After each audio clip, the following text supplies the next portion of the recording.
What do you think of the concept of the group? It's adding color to an old theme, I guess, and it just needs to be more vibrant. Like the classical arts needs to be just more put out there and in the forefront to be able to be appreciated once again as true music. How did you like the show tonight? It was great. It was technically very good. The passion there. I liked what the octet member who said classical music is not sedate, and it does not take the edge off your day. I mean, that was just perfect, and they embodied that tonight. People always, especially more and more, they have this false conception of classical music as being relaxing, being slow, being boring. Just the other day, actually, on a bus in Seattle, I saw an ad for the classical station where it said, "Take the edge off your day." What do you think of the idea of a group of young African Americans like this bringing music to people that may have not been exposed to this type of thing before? I think it's great that they're bringing this type of music and also explaining the influences of all kinds of music, and that giving young people the idea that they don't have to be limited to any one particular type of music. They don't have to shy away from any one particular type of music, that you can incorporate elements of all of it into whatever you choose to do. I was very inspired. I grew up listening to both jazz and classical music, and played classical music in high school. And so I was really thrilled to see a group of African Americans play classical music. It wasn't anything I knew of when I was growing up, so I was totally thrilled. Yeah, and it's great that there's a lot of kids here and probably have not seen anything like this before. And the musicianship is really great. I mean, not only they play with a lot of not only technically really good, but also passion and interest. Being a group of young African Americans, it must be a real eye-opener for some people. You know, you come in, people hear about the concert, they go to the show and they go, my gosh, I've never seen anything like this before. Right. Do you get that kind of response often? Does it create challenges? Or does it open more doors for you? It actually as far as I'm concerned, it opens more doors for us. Yes, it's true. A lot of the Black community are not aware that we're out there. Playing classical music and contemporary classical music for all. And as Quinton is often says, you know, the only time we get together usually is when we're just doing a music festival that may be isolated in one town, you know, and one of our goals is to be together more often. We're from all over the place, but when we get together, you know, we like to make sure that we get out, you know, because a lot of the time our festival is not where we live. Is it challenging for you to find music to play? Do you draw from, obviously you have a composers competition coming up, so you've got some great opportunities there, but what are some of the other sources you find for your repertoire? Well, the nice thing about being a group of 8 is that we don't always have to do octet music. We have the ability to do duets, we can do solos, we can do trios, we can do quartets, we can do sextets. So we've incorporated those in the past as well in some of our concerts, and we will continue doing that in the future. This year we're going to be incorporating a piece that's actually written for quartet, but we're going to do it as an octet. So everybody just doubles apart, basically. Exactly. Nice big fuller sound. And you get a really nice sound. You get that. So we can be as intimate as just a soloist, or we can be sort of a chamber group.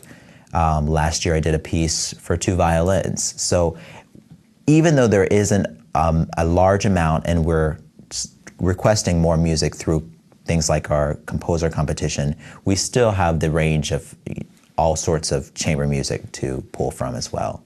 We're actually hosting a composer competition this year, or next year rather, where we will, instead of commissioning and asking composers, we're just going to hold a composer competition where students and professionals are able to submit their works to us. They need to be in some sort of octet form, for our instrumentation and be written in an African, Caribbean, African American, or Hispanic Latino musical influence. So you're probably pretty busy with planning this Black College tour that's coming up, aren't you? Definitely, yes. And we're excited about that. For me to focus on historically and predominantly Black colleges and universities with the Young Eight is going to be yet another level of interest for me. I've always been curious about what happens on a Black or a predominantly Black, historically Black college or university campus. I'm not very familiar with the sororities and fraternities that go on and how a whole group or a whole campus of predominantly Black people function. So it's going to be interesting for me to tour with our group, you know, and addressing a predominantly Black audience. That's what we're trying to get toward, you know, trying to expose more people of color about what we do.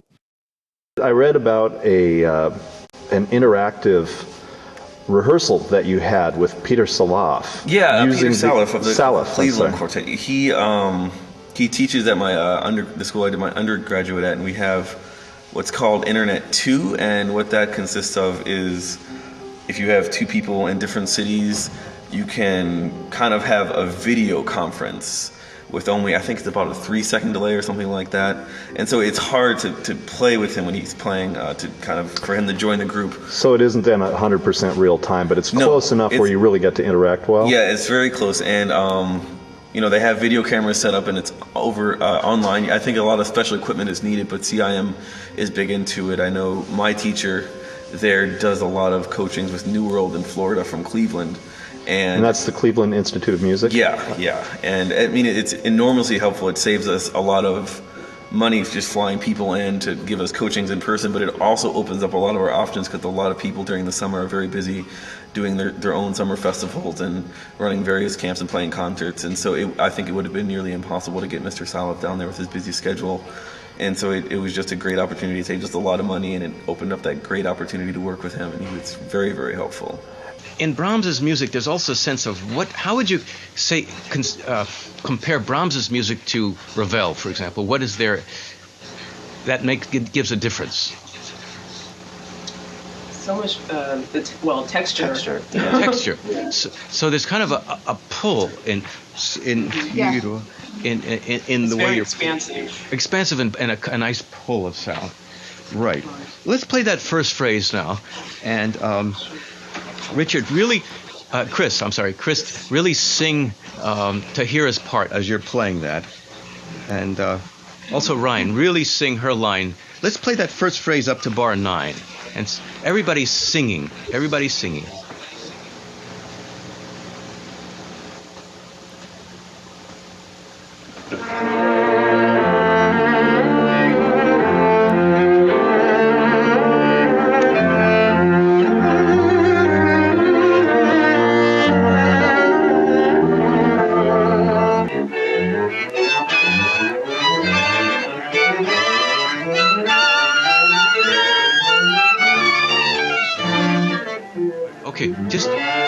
Better, good. Violas, you could be a little bit more active still on when you answer.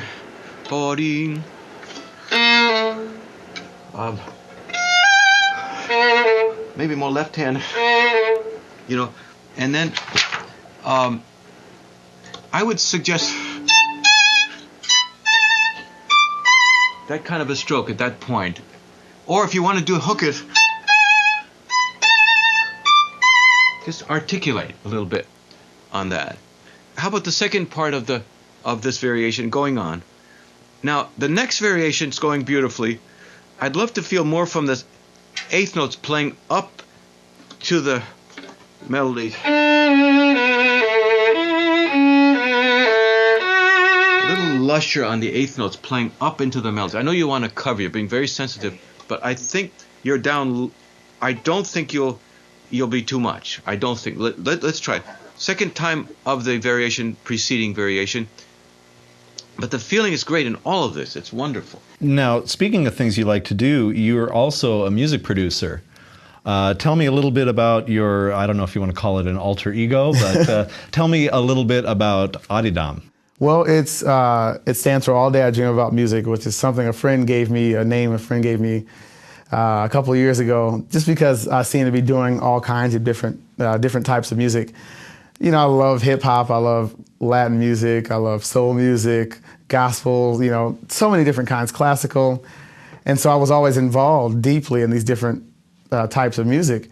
And so last year I started to sit and I bought some recording equipment with the intention of just producing other artists. I never had the intention of ever being in the forefront or doing anything solo-wise.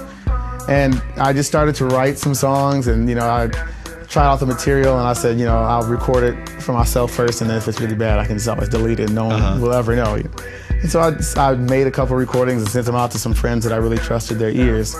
And I got some good feedback, and so from that I went on and recorded the CD. I released it last December, All Day I Dream About Music. And it's a big mix of classical, you know, some Indian gamelan music in there, Indonesian gamelan, sorry, Indian music out as well. A lot of bossa nova, some gospel, just so many different things. But they all kind of come together and blend into a kind of unique style. So I'm really proud of that project. Do you have like a special Young 8 memory that you hold near and dear to your heart? Maybe a specific, you know, maybe something happened on stage, or maybe a certain person came up to you and said, you know, you really touched me deeply. And what's something that's really like something that stands out in your memory as a member of this group? Remember we did we were performing at a church in North Carolina, and it was a seminar where we were doing some outreach programs for some youth. I think they were middle school and elementary. And we did what was called a petting zoo, which is one of the activities we do, where we had from one of the local music stores, they brought in some violins, violas, and cellos, and we had different stations. And all of the kids could go around to various stations, and we would, you know, show them how to hold the instrument, or, you know, like draw the string. And it was just so exciting because these kids were going from station to station to station, just wanting to try this. And, you know, they say, oh, I want to do this, you know, and that's really exciting to see that. Well, when you do have a little bit of free time, what are some of the things you like to do? I love to read. I love to read. And I love to color. Believe it or not, but I've always been like a fan of like coloring books and like crayons and markers, and I know it sounds really strange, but that's something that I still enjoy doing, is buying coloring books. And I love it, and I love sports, and I love jazz. I think outside, I mean, classical music, that's my career, you know, so I guess I have no choice but to love it if I'm going to do it full time. But I love jazz. I love, you know, hip hop music and R&B, but I'm a big jazz fan. The violin, I mean, it ended up being, it was, I think, what I was meant to play, but it ended up being what I stuck with. When I first started, it's kind of an interesting story. I was in an inner city school in Lansing, Michigan, and, you know, we were going into junior high school where we were selecting what instruments we were going to play, or, you know, what classes we wanted to take, and they had band and orchestra, and so we were never educated on the difference between band and orchestra. So I had my best friend, we knew that we wanted to start a jazz band of some sort in the future. And so I said I would take orchestra and play bass, and he would take band and play saxophone, then we'd come together and, you know, start a jazz band. Well, I got into the orchestra, and the basses were taken first because that's the only instrument people knew. Sure, and that's what all the guys want to play. Yeah, exactly. It's big. Exactly. And, you know, the cellos were the closest thing to a bass, so everyone took those second. No one really knew what a viola was, so no one wanted that. So I just got stuck on violin. Are you like the wild one? Somewhat. Somewhat? Yeah, I saw you cutting up in rehearsal a little bit. Looks like you know how to have fun. I have to keep them young. Okay, do you need to take a picture? Yes, I have to take a picture. Okay. So, bye. Bye. We hope you enjoyed getting to know the Young 8. Since this documentary was recorded, the group has been very busy with their tour of black colleges and their Emerging Composers competition. They will be doing workshops and residency programs in New York, North Carolina, and Seattle, Washington. They will be debuting pieces by the winners of their composers competition: Michael Mikulka's African Rhapsody for String Octet and Dr. Robert Tanner's Conch Shell Memories for String Octet. For information on the Young Eight, please visit their website at www.theyoung8.com. Visit us again on YouTube for future releases of concerts and additional footage featuring the Young Eight.